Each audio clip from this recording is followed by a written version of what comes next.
Bonjour à tous. Nous allons parler aujourd'hui de eGED, qui est un outil de gestion documentaire en ligne.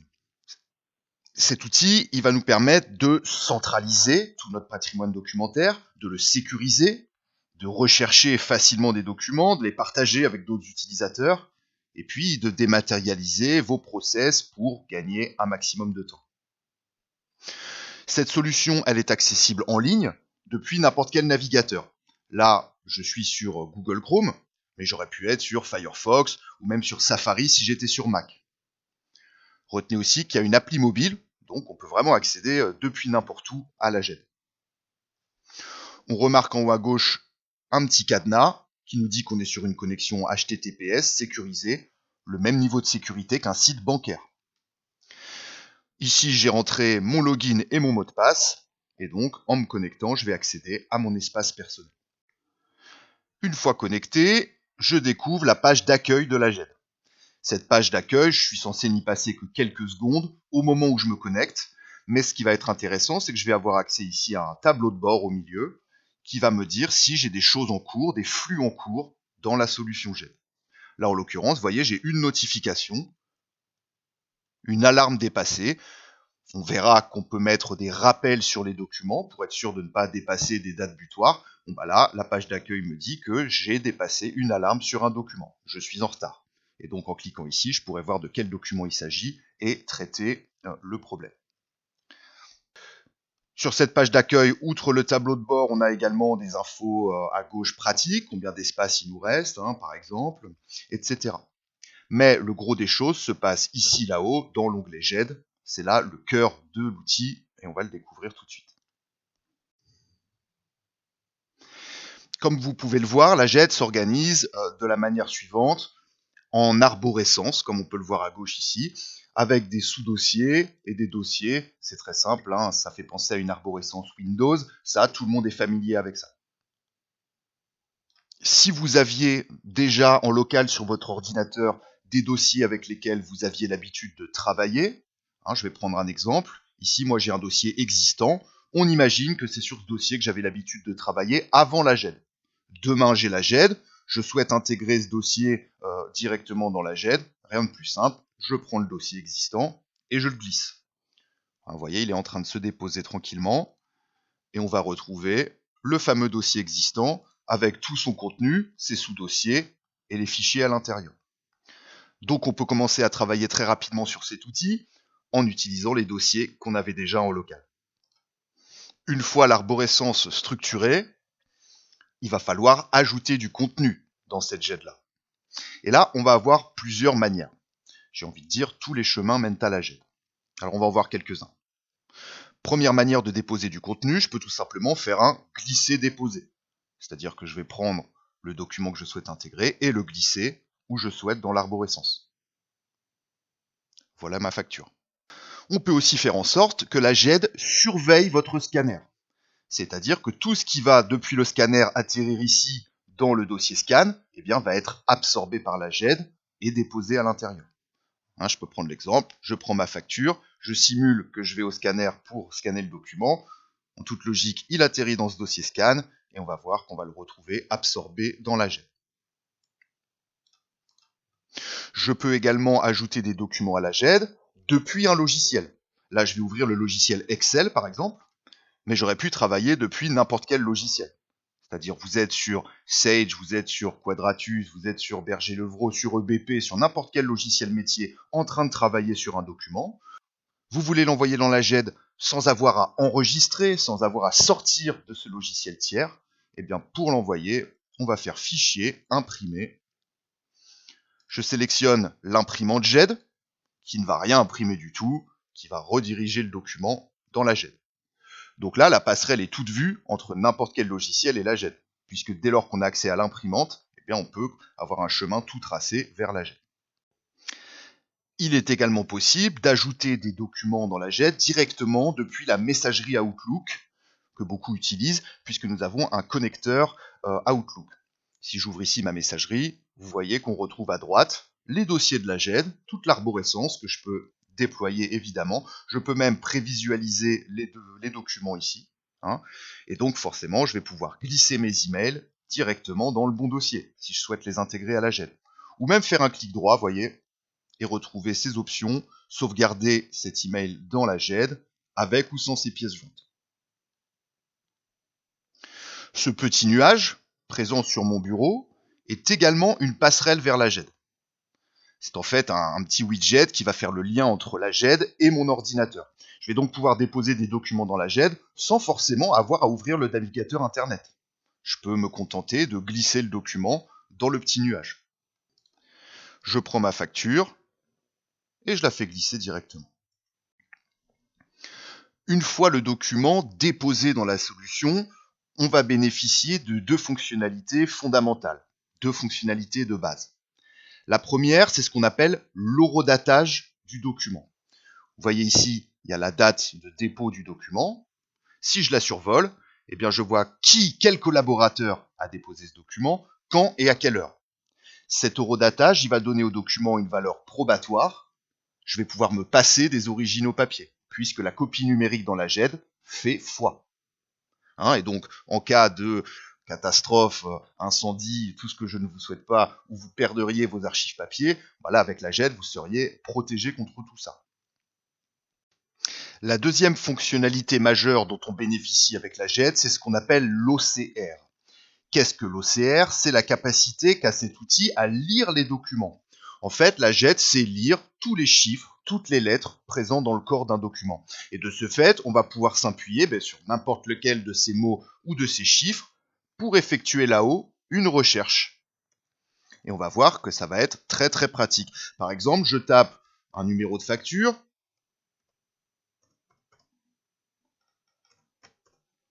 Vous voyez, j'ai tapé le numéro de facture et il me ressort quasiment instantanément le bon document parce qu'il a vu écrit à l'intérieur du document le numéro en question. Il m'a en plus sorti la facture avec le bon de commande qui va bien, agrafé directement avec. Vous voyez que je me facilite grandement la vie pour aller rechercher un document et les documents qui lui sont relatifs. J'aurais même pu me payer le luxe de faire une petite faute d'orthographe.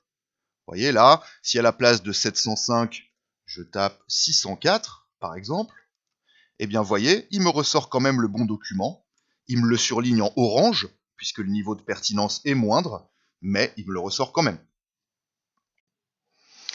Donc, vous voyez, ça fait une méthode de recherche quand même vraiment très efficace pour aller interroger nos archives, les valoriser, avoir la main dessus.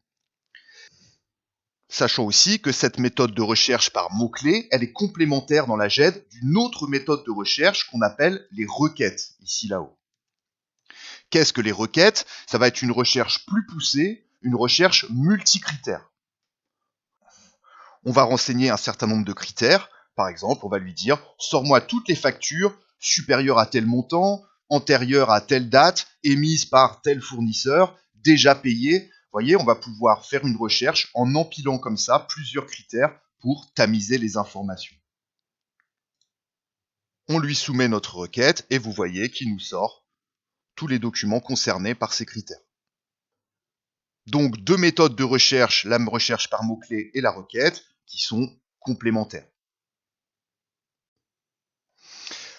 Alors on a vu comment faire des recherches, comment structurer l'arborescence, comment déposer des documents, mais on n'a pas dit où arrivaient ces documents une fois déposés. Par défaut, si on ne spécifie rien, eh bien les documents arrivent ici, dans les documents à classer. Et je peux prendre les documents et les dispatcher manuellement dans les bons dossiers. Mais évidemment, on va voir qu'on peut mettre en place des règles de classement automatique. On a deux méthodes pour le classement automatique. Une méthode simple, qu'on appelle l'autoclasse, et une méthode plus avancée, qu'on appelle le métaclasse. On va commencer par l'autoclasse. Vous voyez ici, dans mon arborescence, j'ai un dossier facture. À l'intérieur, un sous-dossier facture fournisseur et un fournisseur orange que j'ai choisi pour l'exemple. On voit sur le dossier de ce fournisseur qu'il y a une petite étoile dorée ici. Ça veut dire que j'ai mis en place un autoclasse, un filtre de classement automatique simple. Le but étant que je glisse ma facture orange et qu'automatiquement, elle aille se ranger dans le bon dossier. On va faire la simulation ensemble. Je vais aller chercher une facture orange dans mes exemples. Et voyez que cette facture, c'est celle-ci, celle qui est surlignée là. ne s'appelle pas du tout facture orange. Pourtant, si je vais là dans mon dossier, on voit bien qu'elles se renomment toutes facture orange internet 5, 6, 7, 8. Donc en plus d'aller se classer au bon endroit, elle va être capable, cette facture, de se renommer également. Donc je prends ma facture orange et je la glisse n'importe où dans la GED. Par défaut, elle va arriver dans les documents à classer. La voici. Lumière orange ici. Voyez, ce qui signifie que le document est en train d'être lu par le logiciel. On a dit que le logiciel savait lire. Dès lors que ça passera au vert, comme sur cette facture-là, ça montrera que le document a bien été lu et on le verra sans doute se déplacer dans notre dossier orange. On aura ici un petit 3 et notre facture se sera renommée. Vous voyez que ça y est, ma facture a disparu du menu documents à classer et on a bien ici maintenant un petit 3 dans le dossier orange et on retrouve notre facture orange qui s'est renommée facture orange internet 7. Ça, c'est la méthode simple pour le classement automatique. Voyons maintenant le métaclass qui va nous permettre d'aller encore plus loin en matière de renommage automatique et de classement de documents. Voyez cette facture que j'ai intégrée à la GED. Eh bien, automatiquement est apparu ce post-it sur lequel on va retrouver des données qui auront été extraites de la facture. En l'occurrence ici, c'est des données de type comptable, montant TVA, montant hors taxe, mais on aurait pu extraire n'importe quelle donnée de n'importe quel document. Exemple, on aurait pu extraire l'immatriculation sur une carte grise, par exemple. Ici, on a ces données donc qui se sont indexées automatiquement. Et le métaclass va être capable d'aller puiser dans ces données indexées pour faire le plan de classement et le plan de renommage. La conséquence, c'est que la GED va être capable de créer des dossiers qui n'existent pas encore. Par exemple, nouvelle facture entrante d'un nouveau fournisseur. Bien avec le métaclass, la GED pourrait créer automatiquement le dossier de ce nouveau fournisseur. Vous voyez là, cette facture vient d'un fournisseur Practiplan. Ok. Si je déploie mes dossiers dans l'arborescence, facture fournisseur, on voit bien que je n'ai pas de dossier au nom de ce fournisseur, j'ai que Orange. Eh bien la GED va être capable de créer le dossier Practiplan toute seule. Pour ce faire, il va falloir que je valide les données qui ont été indexées automatiquement. J'ai juste un clic à faire pour confirmer que l'ordinateur ne s'est pas trompé et que ces valeurs sont les bonnes. Pour ce faire, je vais ici dans la station d'indexation pour déclencher le métaclass. Je retrouve dans cette station d'indexation le document en question, avec les données qui ont été indexées. J'ai même des possibilités en matière de ventilation comptable si je veux faire ça maintenant. Et si je confirme l'indexation, on va constater un nouveau fournisseur a bien été créé dans notre sous-dossier facture fournisseur du nom de Practiplan. Et si on va à l'intérieur, on verra autre chose. On voit qu'il nous a également généré un sous-dossier de l'année en cours, ok, et qu'il a renommé la facture Practiplan, avec le numéro de facture qu'il a ajouté, et qu'il a donc été puisé dans ces données d'indexation-là. Donc 2 méthodes de classement automatique. Avec ces 2 méthodes, en général, on arrive à faire à peu près ce qu'on veut.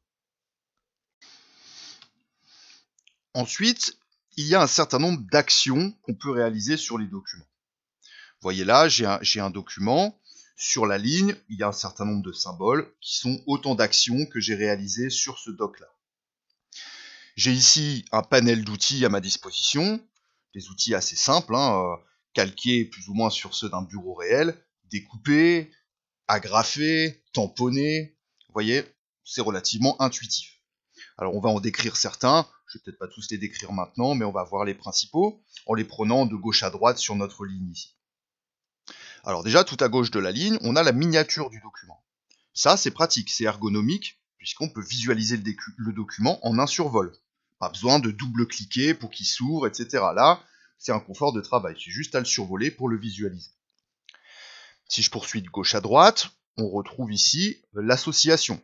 On voit que j'ai agrafé ce document avec un autre, peut-être parce que les deux n'étaient pas rangés au même endroit dans l'arborescence, les factures avec les factures, peut-être les bons de commande avec les bons de commande. Bon, et pourtant, moi, j'ai envie de passer de l'un à l'autre rapidement, donc j'ai créé cette passerelle entre les deux documents. J'aurais pu d'ailleurs agrafer 2, 3, 10 documents ensemble. Ensuite, si je poursuis de gauche à droite, on voit ici, sous le row d'attache qu'on a déjà évoqué, version 2. Qu'est-ce que ça veut dire ça? Ça veut dire qu'on a conservé en mémoire les anciennes versions du document et qu'à chaque fois que le document est modifié, eh bien, il ajoute une nouvelle version dans l'historique. Ça me permet de remonter dans l'historique si besoin et d'avoir une visibilité sur chaque étape de mon document.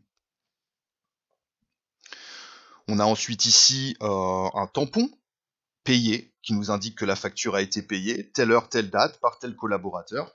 Donc ça, les tampons, c'est vous qui les créez. Ici, dans l'outil tampon, vous avez accès à autant de tampons que vous voulez. Je crois que par défaut, on commence avec le mot vu, et puis après, vous créez les mots que vous voulez avec les couleurs que vous voulez. En tout cas, c'est un tampon qui est indélébile, qui est attaché au document pendant toute sa vie dans la GED. Donc là, si la facture a bien été payée, on ne peut plus se tromper, on ne va pas la payer 2 fois. On a ensuite ici cette petite bulle de BD qui nous dit qu'on va pouvoir chatter avec des collaborateurs sur un document. Ok. On retrouve ici le post-it avec les données d'indexation. Et là, on peut en dire 2 mots de ce post-it. On en a déjà parlé au moment du métaclass, mais ces données d'indexation vont nous servir à faire autre chose. En réalité, ces données vont servir à 3 choses. Première chose, le métaclass qu'on a vu tout à l'heure. Classement et renommage automatique. Mais ces données indexées vont aussi me permettre de faire des requêtes qu'on a déjà évoquées. Bon, et la troisième chose qu'on peut faire avec ces données indexées, c'est de l'export comptable. Puisque là, vous voyez, statut de l'export, me dit-on, dernier champ du post-it, statut de l'export à exporter. C'est-à-dire que ce document est prêt pour l'export comptable vers un logiciel tiers qui peut être Sage, Quadratus, Berger-Levrault, EBP ou d'autres, Cegid ou d'autres. On va voir juste après la manipulation pour faire l'export comptable. Je termine juste sur la ligne de mon document. On a une petite alarme ici, ça c'est un rappel. Là j'ai jusqu'au 16 avril 2021 pour traiter ce document, délai au-delà duquel je serai en retard, et j'aurai ici une petite horloge, une petite cloche rouge, me disant attention vous êtes en retard. Et je recevrai d'ailleurs également potentiellement un mail et une notification sur Outlook. Voilà. Après, j'ai la possibilité de découper. Ça va être très utile pour découper un PDF. Par exemple, un PDF de 40 pages, on veut le découper en 40 documents de 1 page. Bon, bah là, on va voir qu'on a un outil très simple et efficace pour faire ça. On peut d'ailleurs également fusionner des PDF, constituer des PDF dans la GED. On va pouvoir aussi envoyer des documents. Vous voyez, si je sélectionne mon document ici, je clique maintenant sur envoyer, et là, je peux rentrer l'adresse mail d'un destinataire, attribuer une durée de validité du lien que je vais lui envoyer, et puis j'aurai une traçabilité de ce fait. C'est-à-dire que cet email, j'aurai un accusé de lecture, je saurai quand il a été lu, ce qui est très pratique. Et en plus, ce mail de la GED, il a un volume de données illimité. Vous savez qu'avec Gmail, avec Hotmail, on est limité à 20-25 mégas. Au-delà, ça bloque, c'est trop lourd. Bon, avec la GED, eh ben, on peut envoyer 50 gigas d'un coup. Voilà. Via un lien de mise à disposition. Donc là, je dis, ben voilà, vous avez 10 jours pour télécharger les documents. Je tape l'adresse mail, je tape mon petit message, et c'est parti. Parlons de l'export comptable maintenant. J'ai donc mes données comptables qui se sont saisies automatiquement, ce qui m'a fait gagner pas mal de temps. Maintenant, je souhaiterais les exporter et générer un fichier d'écriture comptable que je pourrais ensuite intégrer à mon logiciel de compta. Ce que je vais faire, c'est que je vais faire une requête pour demander à la GED de me trouver tous les documents dont le statut est prêt à être exporté. Comme on le voit ici sur le post-it. Statut de l'export à exporter. Cette requête, je l'avais enregistrée. Puisque c'est une requête que je fais par exemple de manière hebdomadaire, je ne vais pas à chaque fois reparamétrer ma requête, donc je l'ai préenregistrée. Vous voyez, j'ai ma requête qui est prête, données comptables à exporter. Je n'ai qu'à appuyer sur Play pour l'exécuter. Et là, vous voyez qu'il me sort un certain nombre de documents prêts pour l'export. 1, 2, 3, 4, 5, 6 documents. Ces documents, je les sélectionne tous. Voir la sélection. Je regarde mon panier de sélection, et là, je vais faire une action sur l'ensemble de ces documents. Export comptable, pour générer le fichier d'écriture comptable. Je retrouve ici tous les documents qui étaient prêts à être exportés, Et je peux visualiser d'une part tous les différents codes comptables que j'avais au préalable rentrés au moment du paramétrage du compte. Je retrouve également ici la somme des montants de la facture. Ça peut être utile pour détecter une erreur de calcul ou une erreur de saisie automatique. Là, 55 plus 276 font bien 331, donc il n'y a pas d'erreur. C'est pourquoi le filigrane derrière est gris-vert. Il serait rouge si la GED avait détecté une erreur de calcul. En cas d'erreur de saisie, on peut retourner dans l'indexation ici à gauche pour modifier le document, modifier en tout cas les champs qui ont été saisis. Je retrouve donc la visualisation de mon document, les différents champs que je peux modifier si je souhaite, et puis si je descends, je retrouve l'interface de ventilation pour ajouter des lignes de TVA ou des lignes hors taxes. Une fois mes ajustements et ma ventilation faite, je peux valider l'export ici pour générer le fichier d'écriture comptable. Vous voyez qu'il est en train de se télécharger et on va le visualiser. Voilà comment se présente le fichier d'écriture comptable prêt à être importé dans le logiciel destinataire. Une autre force de cette solution IGED, c'est son aspect collaboratif et la possibilité de partager des documents avec d'autres utilisateurs et de retranscrire en dématérialisé des process que vous avez l'habitude de suivre dans le monde réel, si j'ose dire. Tout ce qui touche dans la GED au partage de documents va se passer ici, tout à gauche dans l'onglet Bannette, que je déplie maintenant. Et vous voyez qu'on découvre deux fonctionnalités, Bannette et Workflow. On va commencer par les bannettes. Les bannettes, ça va être très pratique pour gérer le courrier entrant, puisque ça va permettre de dispatcher vers les différents utilisateurs. Il faut imaginer la bannette d'un ancien bureau, vous savez, les bannettes en plastique dans lesquelles on dispatchait le courrier. Là, on voit bien que chaque utilisateur, Thomas, Didier, Lucie, Damien, ici à gauche, ont tous leur bannette. Vous voyez, si je prends ce document et que je le glisse dans la bannette d'un de mes collaborateurs, je vais pouvoir lui spécifier des tâches à accomplir, des grandes actions de la GED, s'il te plaît, consulte, tamponne, associe, c'est-à-dire agrafe le document avec le bon document qui va bien, classe-moi ça au bon endroit. Je peux spécifier à ce collaborateur un niveau de priorité, haute ou normale ici, et puis je peux lui rédiger un petit message, merci d'effectuer les tâches suivantes. Je peux même le notifier par mail, pour être sûr qu'il ne loupe pas l'info. Dans tous les cas, il aura une notification dans son espace GED à lui, lui disant de faire telle et telle action, mais je peux aussi le notifier par mail si je veux être sûr qu'il ne loupe pas l'info. Je fais distribuer, et ça y est, j'ai partagé mon document, et je peux suivre l'avancement du travail sur la page d'accueil. Rappelez-vous le fameux tableau de bord avec les notifications. Et bien là, il y a un onglet où on me dit où en sont les uns et les autres sur les tâches que je leur ai demandé d'accomplir. Donc ça, c'est les bannettes, ça va être pour partager d'un collaborateur à un autre. Mais si, dans ma chaîne, il y a plus de 2 personnes, par exemple, j'imagine un scénario de facture entrante, la facture arrive, elle arrive à la personne qui gère le courrier entrant, puis ça part vers une personne à la compta qui va valider le montant, puis ça va partir vers une troisième personne qui va payer cette facture, admettons. Là, on serait déjà dans un circuit à 3 personnes, voyez. Et donc la bannette ne suffirait plus. C'est pourquoi il y a aussi ce qu'on appelle les workflows, qui sont des chaînes de validation, des process de validation qu'on va pouvoir retranscrire dans la GED. On pourrait l'utiliser pour des notes de frais, pour des demandes de congés.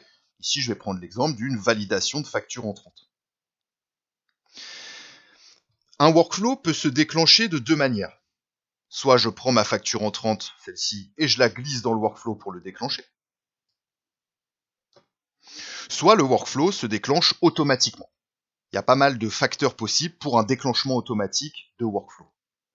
Une fois le workflow lancé, qu'il se soit déclenché manuellement ou automatiquement, eh bien, je vais pouvoir suivre l'avancement du processus en cliquant ici sur ce petit engrenage. Cet engrenage m'indique que ce document est en ce moment même dans un workflow de validation. Si je clique sur l'engrenage en lui-même, je vois que le workflow en question s'appelle validation facture 7 et qu'on en est à l'étape 1. Si c'est moi qui suis sollicité pour valider une étape de workflow, c'est ici que ça va se passer, au niveau de cet engrenage là-haut. Je retrouve tous les workflows pour lesquels on m'a sollicité, avec leur statut. Là, en l'occurrence, je suis encore dans les temps. En cliquant ici, je vais pouvoir accéder à l'interface de validation en elle-même. Et voyez que je retrouve la description des choses à faire lors de cette étape. En l'occurrence, pour mon étape, qui est l'étape 1 sur 2, visiblement comme on le voit ici, je dois vérifier la facture, valider les montants, checker le BL, associer avec le bon BL. Et puis, je vais pouvoir laisser mon commentaire. Et d'ailleurs, visualiser le commentaire de la personne de l'étape précédente. Je vais pouvoir faire toutes les actions qu'on a décrites tout à l'heure dans une étape de workflow. Faire une signature électronique, envoyer le document, tamponner le document, l'agrafer avec un autre. Toutes ces actions-là sont bien sûr possibles à chaque étape d'un workflow. Et puis ensuite, le workflow, soit l'étape est refusée, soit le workflow est remplacé, c'est-à-dire qu'on réoriente le document vers un autre workflow plus pertinent par exemple. On peut également mettre le workflow en pause, si jamais un collaborateur est absent. Sachant que si un collaborateur est absent, il y a toujours un responsable du workflow qui peut prendre le relais. Ça, c'est important à dire. On peut annuler le workflow si c'était carrément une erreur, de le déclencher. Et puis, on peut bien sûr, dans la majeure partie des cas, valider l'étape pour faire avancer les choses à l'étape suivante. En tant que valideur de workflow, je vais bien sûr être alerté par un email me disant « Attention, on vous attend dans la JET pour valider une étape de workflow ». Nous sommes maintenant dans le module contrat, que je souhaitais également vous faire découvrir. Ce module est vraiment très simple et permet de gérer ses échéances. On l'a appelé contrat parce que c'est vrai que les documents concernés au premier chef par les dates butoirs et les échéances sont les contrats, mais on pourrait utiliser ce module pour n'importe quel document impliquant une échéance. Et voyez que là, on a un code couleur très simple, à 3 couleurs, vert, orange, rouge, nous disant où on en est dans nos délais. Donc, vert, plus de 60 jours, donc là tout va bien, j'ai plus de 60 jours pour annuler ce contrat ou le renégocier. Orange, j'ai entre 30 et 60 jours. Et puis rouge, là ça commence à urger, moins de 30 jours. Là je vais recevoir un mail me disant attention, si vous ne renouvelez pas ou que vous n'annulez pas ce contrat, il pourrait partir en tacite reconduction. Vous voyez, c'est ce qu'on cherche à éviter avec ce module, pour maîtriser ces échéances, maîtriser ces deadlines. Donc un module vraiment très simple qu'on peut consulter de manière hebdomadaire par exemple, pour voir où on en est sur la gestion de nos contrats. Voilà, vous avez eu un aperçu rapide de cet outil. On aurait pu en dire bien sûr plus, mais il me semble que c'est déjà un bel aperçu. Et donc je vous remercie de votre attention.